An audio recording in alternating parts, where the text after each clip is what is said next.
Ma'am Solen, Itaya, Yes, sir. magandang Good afternoon hapon. ho. Ang inireklamo niyo po ay si Rudy Baldwin. Yes po. Dahil kayo po ay nagpabisyon o nagpahula sa kanya at hindi po natupad o hindi po nagkatotoo lahat ng mga hula. Opo.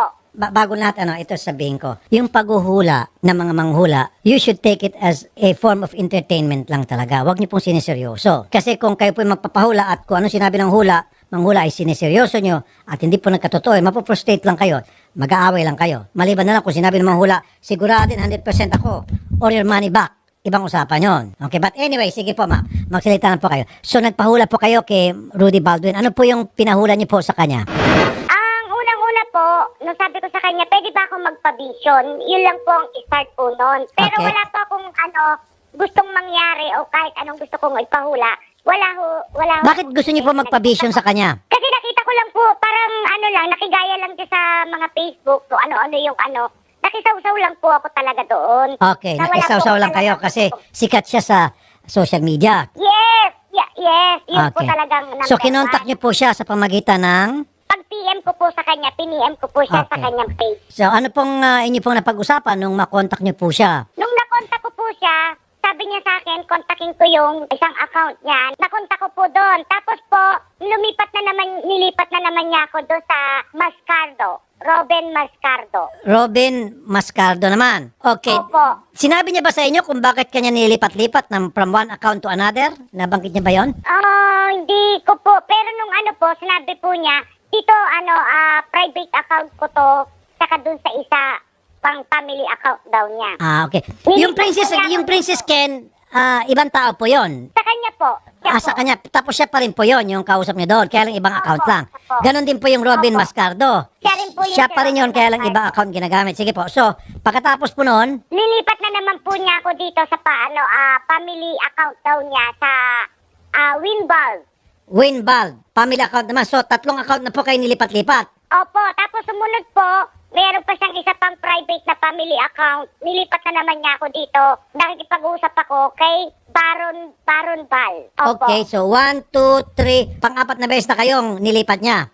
Opo, marami po. Okay, so pagdating niyo po kay Baron Bal, siya pa rin po yun, o ibang tao na. Siya po, kasi po nagbi-video call po kami. Okay, so mayroon pa siya sinabi sa inyo kung bakit niya kayo nilipat-lipat from one account to another? Ewan ko po, sabi niya kasi dito, marami nag-PPM, busy daw siya dito.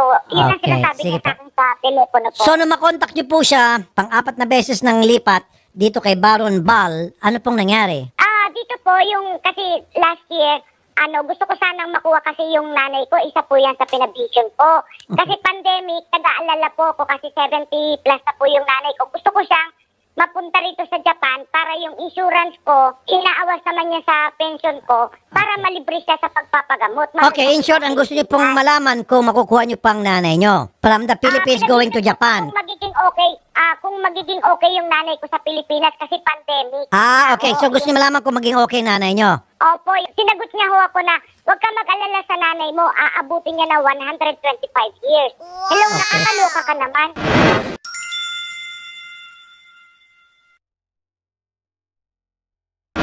Tapos sabi ko ganun, madam yung totoo lang. Sabi niya, hindi okay lang yan, basta sabihin mo sa nanay mo, huwag siyang maglalabas. Yun ang sabi niya. Huwag maglalabas kasi pandemic nga naman. Tama nga naman po. Opo, hindi naman naglalabas ho ang nanay ko, nandun lang naman yun sa bahay Sige namin. po, sige po. Isa ho yan. Apo. Tapos sumunod po, kasi yung apo ko, tatlo yung apo ko, mga apo ko puro lalaki kasi, yung anak kong babae, buntis, gusto ko sana magkaroon na ako ng apo, wini-wish ko, apo ko maging babae na. Okay. So ngayon, tinanong ko sa kanya, Madam, ano bang magiging apo ko dito? Okay. Ang sinagot po niya sa akin, ano ba sa tingin mo? Kasi gusto ko babae. Ano na yun, granted na yung, yung wish ko na magiging babae. Babae, sa tuwa ko po, namili po ako ng mga damit, lahat po, hanggang po makapanganak ang anak ko, hanggang 9 years old. Okay. Teka muna. Okay, so nung pinabisyo niyo po yung inyo pong anak nung buntis, kung lalaki ba o babae, at kasi gusto mong babae, hindi niyo pina-ultrasound. Ba't kinakailangan pa ipabisyon? Opo, yan nga po, isa pa po yung pagkakamali ko. Ngayon, nung tinatanong po namin ng doktor, gusto niyo na ba malaman kung anong gender?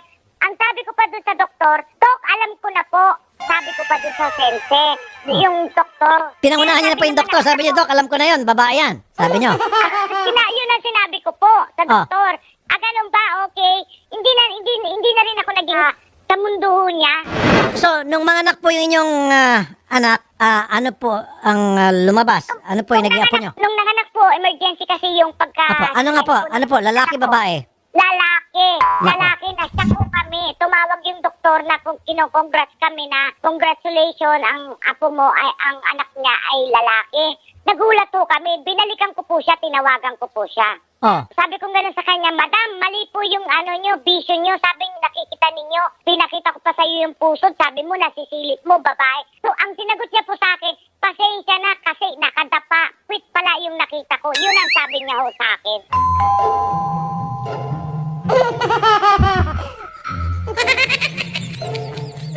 Diba ho? Isang malaking katangahan. Sandali lang. Kasi nakadapat, quit ang nakita. Sorry Opo, yun po sabi po niya sa akin. Pasensya na. Nakadapa pala yung pit ang nakita. Diba ho? No. Ginawa niya kami tanga.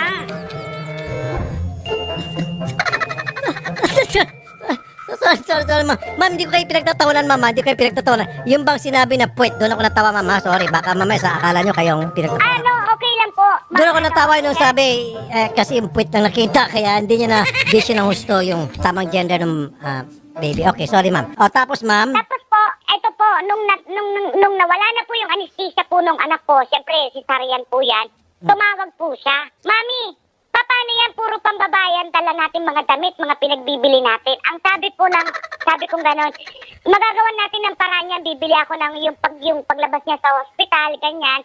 Tapos yung mga damit, anong gagawin dyan? Magagamit niya yan, pambahay lang, hindi natin pwedeng ilabas. Sabi niya, totoo yan, Mami? Oo, kaya po ang maapo ko po, kahit po padala ko ang mga picture lahat-lahat. Sige. Lahat ng damit ng apo ko pambahay, puro pambabae ho. Totoo ho. Alam mo yan din po kahit sa Pilipinas. Pinupost ko Okay. po sa Facebook. Sige, ma'am. So ma'am, hindi nagkatotoo yung hula na apo niya babae. Ano pa po yung mga hula niyo, yung mga vision niya na hindi po nagkatotoo para sa inyo, yung nasabi sa inyo? Ito pa po, last July po, last year, nakikita ko po dyan yung tungkol po dito dun sa LGBT na pinatay na Grab taxi na taga Laguna, si Jang Lucero. Ngayon, marami nagpipage show sa kanya. Ngayon, ang sabi kong ganun sa kanya, Madam, ikaw lang pong may kakakayanan dito. Bakit hindi nyo po tignan? Kung di ba nakakakita kayo, nakaka-vision kayo. Pakisilip naman to. Gusto ko kasing para matulungan natin yung magulang ng tao, yung nanay ng Jang. Apa. Ngayon, ang sagot niya po sa akin, mahirap yung gusto mong mangyari kasi kinakailangan may hawak akong amount na pera. Magkano ho ang minimum? Sabi niya 10K. 10K.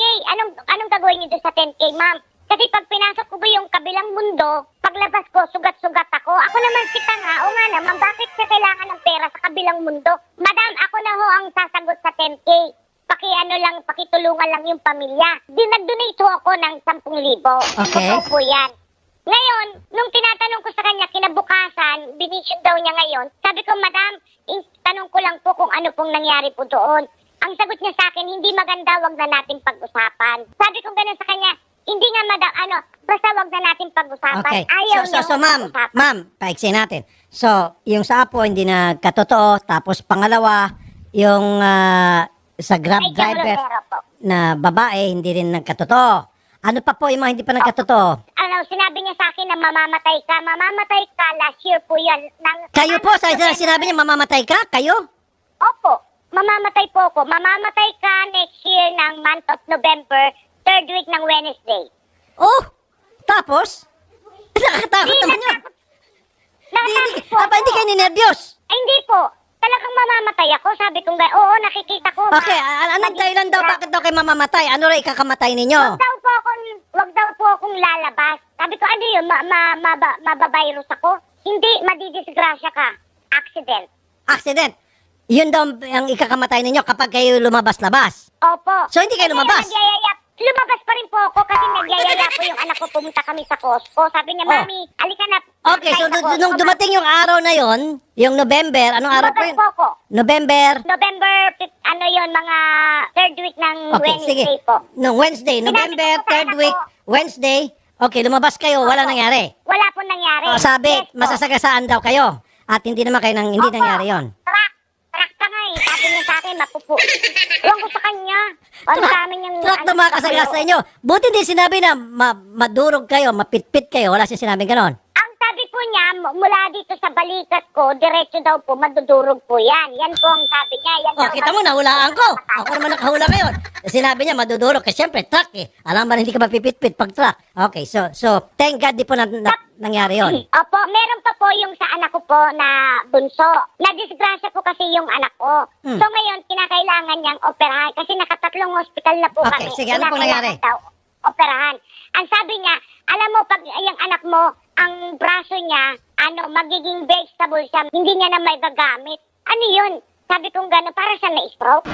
Anyway, sige ma'am. So lahat na mahula niya, buti na lang po, hindi natuloy lahat. Kasama na dun sa Wala po. bata na dapat babae, naging lalaki. Wala nangyari kahit anong Sige, magkano po lahat na ibigay niyo sa kanya? I think yung sa kanya po nasa 60 to 70,000 kung 60,000. kasama po Okay, yung sige, sandali po, mama. May and June. Tatawagan natin ngayon si Ma'am Rudy Baldwin. Ringing Idol Rafi, ito nga po, nakausap po natin yung attorney niya at nagpadala lang Oh, po. sige, basahin. English to, Idol. O sige, Englishin mo, Tagalogin natin. Subukan ko. Sige. Okay, official statement of Attorney Ronaldine Alonzo, Legal Counsel of Rudy Baldwin, August 27, 2021.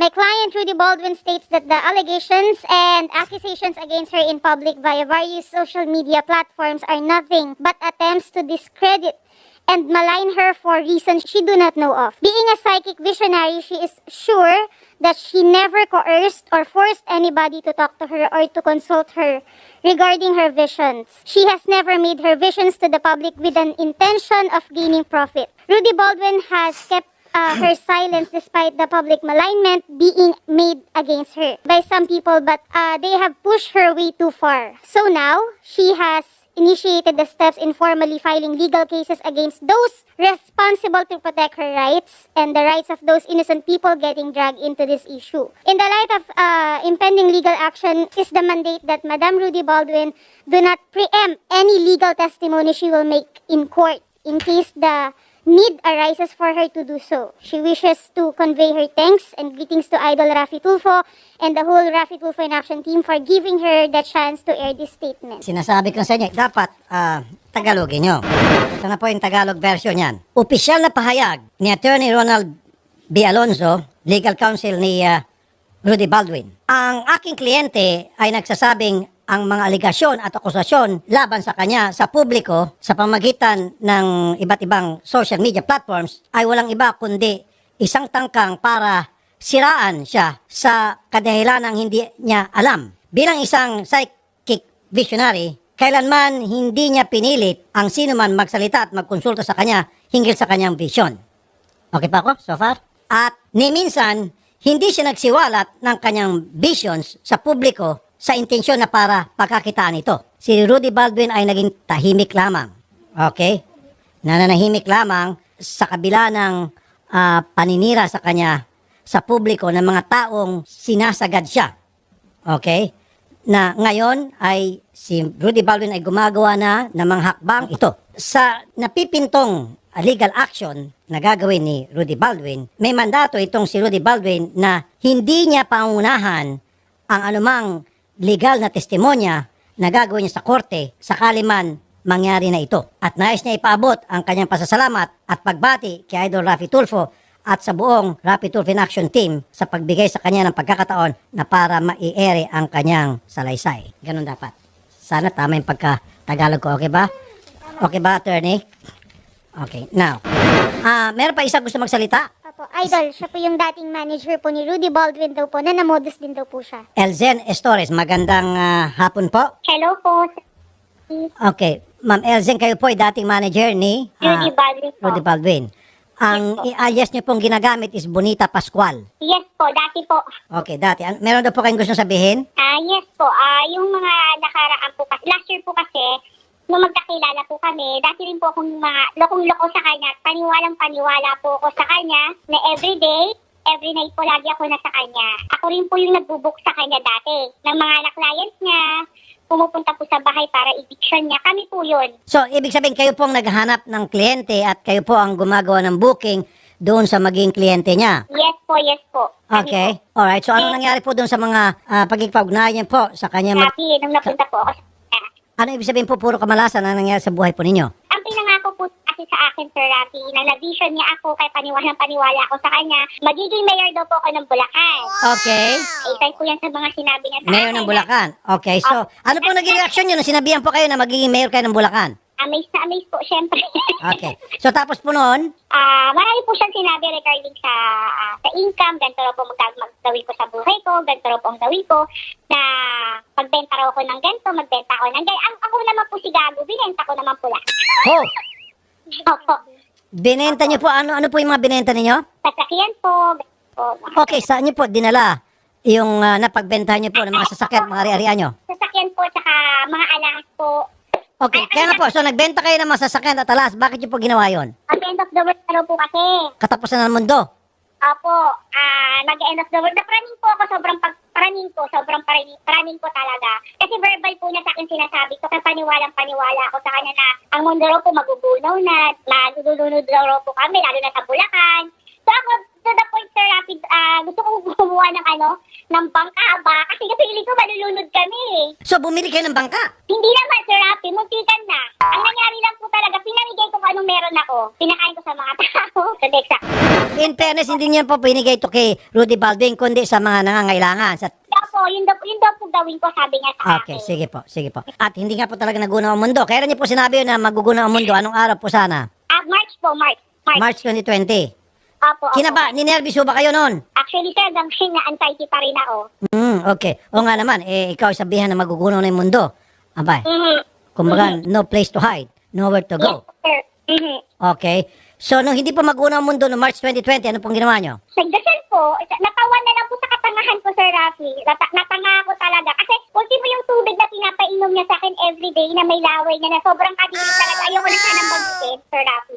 Pero yun po talaga yung nangyari. Teka muna, tubig, pinapainom niya sa'yo at dinuduraan niya? May laway po niya. Oh. Yeah, ganun po. Bakit niya po nilalawayan? Ma'am, totoo ba ito sinasabi mo lahat? Sir Rafi, kahihiyan ko po ito. Ayoko na nga po lumabas. Sige po. So, pinapainom niya po kayo ng tubig na may laway niya. Bakit niya po ginagawa raw po yun? Para daw po yung stress ko daw po mawala at lalo daw po, kasi ano po, stress akong tao last year eh. Sobrang stress ko po, marami akong Okay. problema. So, nung inainom niyo po yung mga laway niya, natanggal naman po yung inyong stress. Hindi po, hindi po, lalo po lumala. Then yun nga po, kinuha niya akong manager kasi may sasakyan nga daw po ako. Pwede ko siyang dalhin po saan nga may meeting po siya, gano'n. Anong pelikula si Piolo Pascual with Hindi po. Baldwin? Hindi po. Okay, Rudy Baldwin, wala. Sige po. So, hindi po natuloy kay Piolo Pascual. Ano pa po yung mga hula na hindi natuloy? Marami po, Hindi sir. katotoo. Sobrang dami po. Then yung mga tao pumupunta po sa bahay, kami po yung nag-i-schedule. Nakaka-30 na tao sa isang araw. Hindi niya ba na-vision na mapapatulpo siya balang araw? Actually, sir, dati kami po dapat yung magpapatulpo regarding po sa scammer niya. Kaya alam Ano po, kasi, regarding sa? yung may mga scammer daw, basher. May mga basher siya, sabi niya. Yes, kami po yung nagtatanggol sa kanya. Kaya po Okay. sa kanya, Sir Rafi, kasi ganito po yun. Kaya po nagalit sa akin si Rudy Baldwin. Kasi po, lumapit po sa akin yung anak niya, si Mera po. Okay. Ano pong inilapit? Gusto po niya makilala si Rudy Baldwin. Kahit man lang sa personal makita po niya ulit ang nanay niya, yun lang po ang gusto niya. Wala na pong iba. Okay, so hindi po nangyari yon. Hindi niya nakita yung kanyang nanay. Usap po si Rudy Baldwin na kung pwede kausapin mo na kasi para matapos na. As a manager po, kailangan po syempre protektahan din po siya, di ba? Pinagkatiwala Okay, po sige niya sa... Okay. Pero hindi po siya umamin sa akin na siya yung nanay. Okay, Sabi dininay niya. Sir, ma'am, karapatan niya po mag-deny. Okay, ma'am, ito na lang po, bago tayo humaba pa ng gusto. May mga netizen din, sorry ma'am, medyo natatawa po sa inyong dalawa ni Ma'am Solen. Di ba, katulad po sa inyo, alam niyo naman po pala laway, ba't niyo pa po ininom? Marami po kaming lalabas, Sir Rafi, na hindi mo niyo po akalain na magagawa namin lahat po actually. Hindi Okay. lang po kami, as in marami kami. Okay, sandali lang po, mama, kasi itong si Ma'am Solen gusto natin magsampa ng kaso. So, kausapin naman natin siya pa nakamonitor. Kung Yes, gusto maghabol nitong si Ma'am Solen laban kay Rudy Baldwin, isang kilalang psychic sa social media, meron ba siyang pwede may kaso?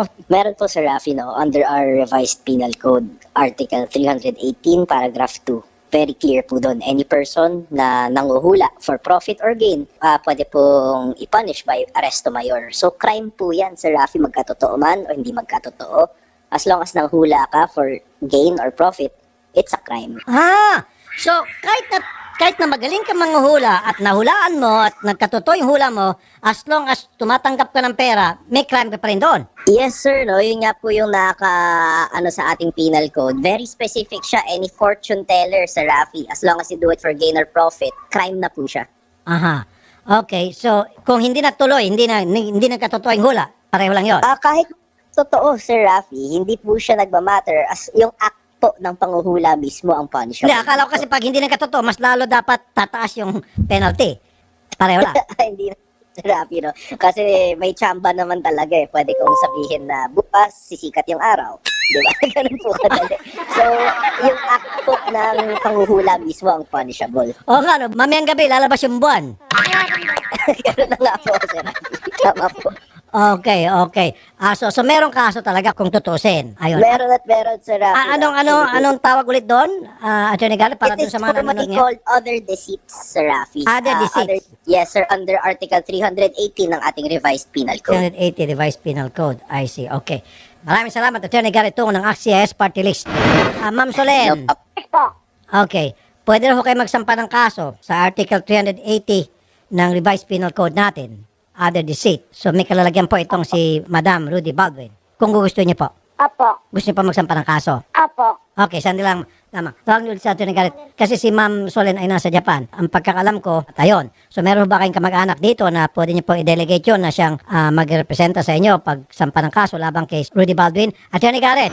Yes, Sir Rafi. Okay, nasa Japan si Ma'am Solen pero gusto niya magsampa ng kaso kay Rudy Baldwin di sa Pilipinas. Paano ba gagawin? Yun po ang problema natin, Sir Rafi. No? Kung ang goal lang naman dito is kasuhan si Rudy Baldwin, may naisip akong paraan wherein yung kanyang manager magtuturo sa atin ng taong nagbayad kay Rudy Baldwin ng anumang amount para manghula. At yun po yung gagamitin natin complainant. Magiging witness po ang manager ni Rudy Baldwin.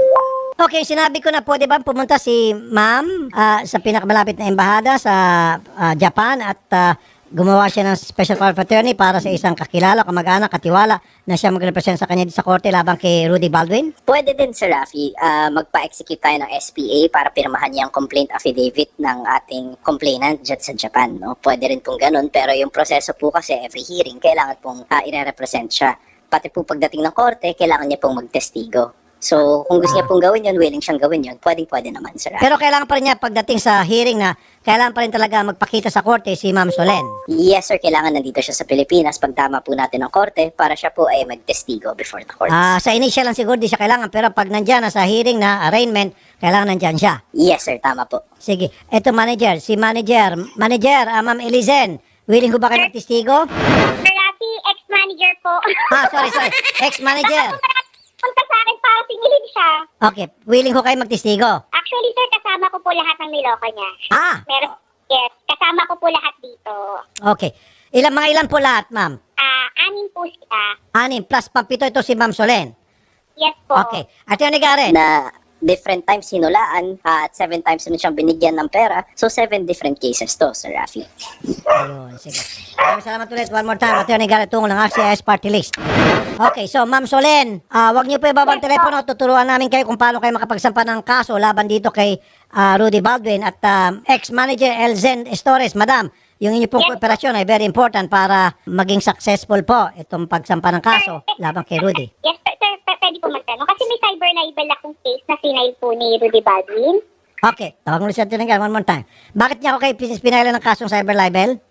Kasi po, si Ma'am Solen po, inuutusan po niya i-bash po ako sa Facebook wall ko habang nagtitinda po ako ng bag. Na-provoke po ako, Sir Rafi. Nagalit po ako kasi last year pa niya ako pinoprovoke magalit pero hindi po ako nagtasalita. Okay. Nung nag-type po na nalaman po na inutusan pala niya si Ma'am Solen na i-bash ako, doon po ako nagalit, doon po ako nag-trigger, nag-live po ako. Sa live po na nakabanggit po ako ng mga followers na totoo naman, na may proof po ako lahat. Ano po yung mga followers halimbawa na sinabi niyo laban sa kanya? Ginagawa po silang kakabalaghan sa kwarto ko ng partner po niya. Meron po akong video, meron po akong picture. At saka lahat po ng panloloko niya sa mga tao na kinukuha lang niya sa Google, lahat po ng vision niya meron din po ako. Na inaamin sasabihin ko rin po na niloko din niya ako. Okay. Attorney Garrett, ang kinakatakutan ngayon ni ex-manager Elzen Torres, sasampan daw siya ng kasong cyber libel ni Rudy Baldwin dahil siya ay nag-live at sa kanyang live, sinabi niya lahat ng mga alam niya, isiniwalat niya yung mga nakita niya, kompleto naman with picture, mga kabalastugan na ginawa ni Rudy Baldwin sa kanyang mga kliyente at sa iba pa. So, meron ba dong cyber libel? Wala, Sir Rafi, dahil sa cyber libel or any other kind of libel, truth is always a defense. So kung totoo po na may ebidensya siya na totoo ang kanyang sinasabi, then baka ma-acquit po siya for the crime of libel. Okay, filed na raw po yung kaso sa korte, so all she needs to do is kuha siya ng abogado. Yes, sir, present evidence of the truth, and then as a matter of defense na yun, I'm pretty sure the court will honor it at matatapos po agad ang kaso natin. Okay, sige. Narinig niyo po, ma'am? So, may attorney na rin po ako, Sir Rafi. At Ah. nandito po kami. Sige, ma'am. Huwag niyo muna ibabang telepono. Kakausapin ulit kayo ng mga staff. Magandang hapon po sa inyong dalawa.